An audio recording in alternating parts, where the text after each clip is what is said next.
Hello mga bossing. Punta tayo sa pwesto ng aking utol mga bossing kasi samahan ko siya magkuha ng bigas. At ang gamit ko nga pala ulit ay si Honda Click 125 version 3 color gray. Ubar na lang pala to.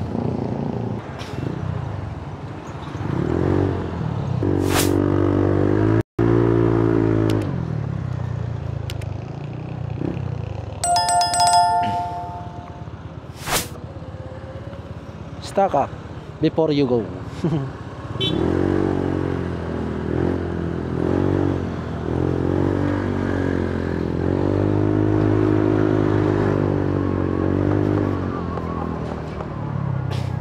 Masarap magmotor kapag may sounds.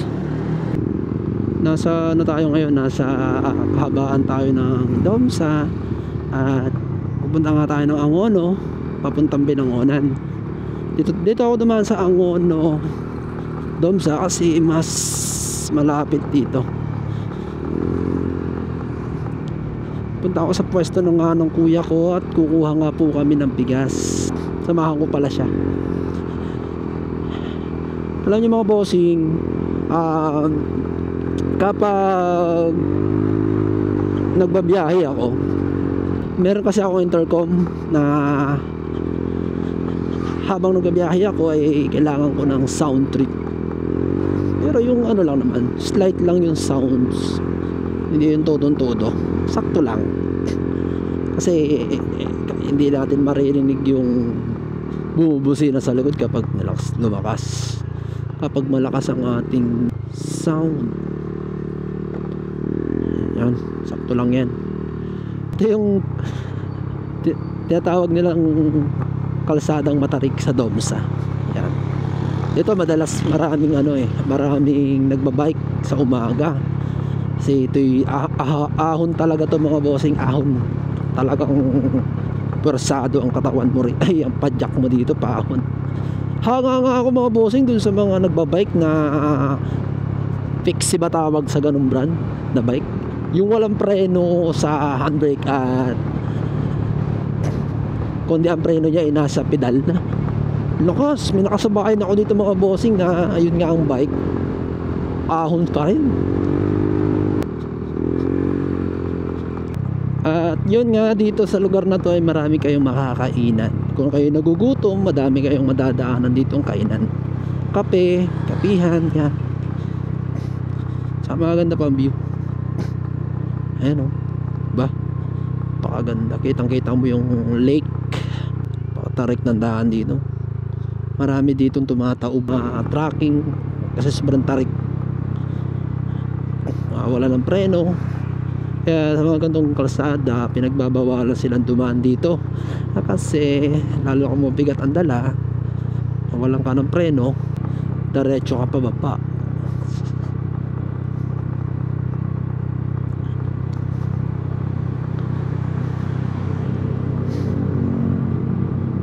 Grabe, nakakakantok sa biyahe. Yung pwesto nga pala ng kuya ko mga bossing ay nasa ano siya kung saan ay malapit siya sa boundary ng Angono at Binangonan. Ay, patay. Speedy. Aray ko. Chinelas ako eh. Kaya. Speedy. Kakaliwa pa naman ako. Bako. Yun lang, nakachinelas pa ako. Lihin kaya ako nyan.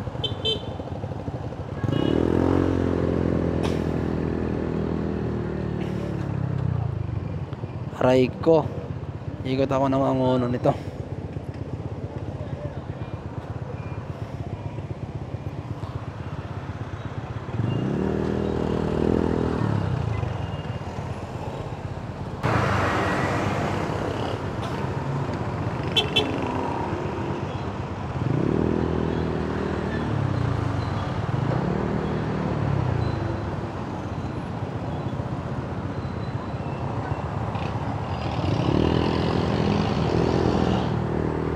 Yun lang, iwas tayo rito. May huli dyan eh.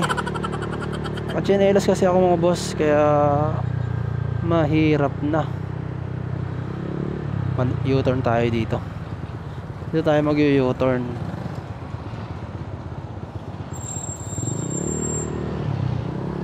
U-turn. Kasi doon sana ako dadaan sa kabila. Ang problema, may HPG. Dito na lang tayo kakaliwa. Pasok tayo dito. Pasok tayo rito. Tapos diretso. May HPG dun eh. Mukhang mayayari tayo. Aray ko. Ay, dito tayo sa may munisipyo dadaan. Ang tagos natin ay sa kabilang stoplight. Aray ko. Pag nakalusot, pag dito walang SPG, alright, nakaligtas tayo. Ay, alam ko mga bossing, by violation ako dahil di ba nga, yung open pipe natin na kahit sabihin natin mababang decibel meter, ay mamaya mahuli tayo. Tsaka nakatsinelas pa tayo. Aray. Nakatsinelas tayo at naka-short. Sana wala rito.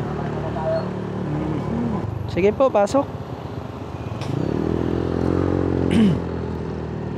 Walang napalayo tuloy tayo. Hindi ko naman nakakalain na may ganon pa. Sabi yung gulong niya, oh. Paano na?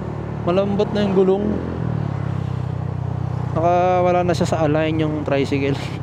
Sobrang bigat nung sakay niya. Ano na, naka-split na. Naka-split na yung kanyang side wheel saka split na sila, oh. Sobrang bigat. Malaki ang kutob ko na malaki ang violation natin.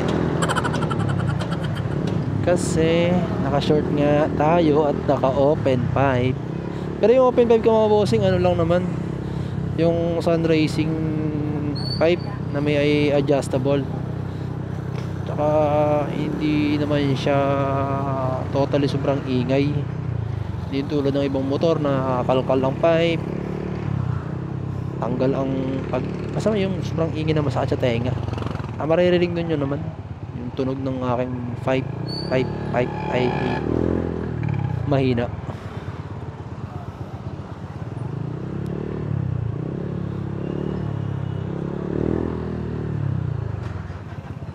Muffler? Ay, bawal ang modified muffler sa ano. Matay tayo dyan. Silihin tayo rito.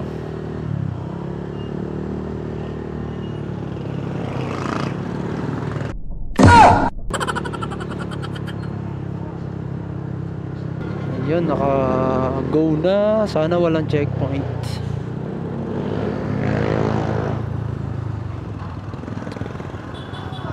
Pag to walang checkpoint, pass.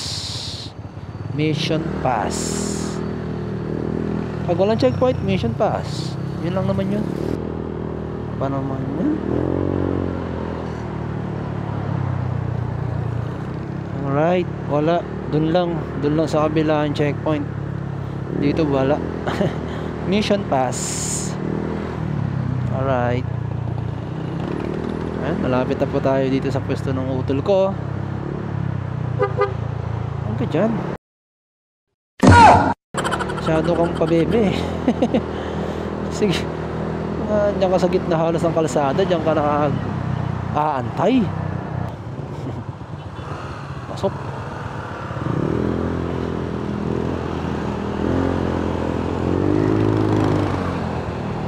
Dito yan eh.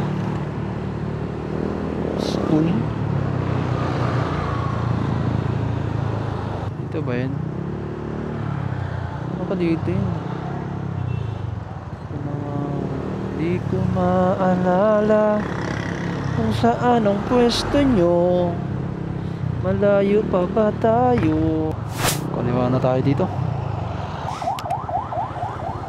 Yun mga boss, dito na ako. Shut up!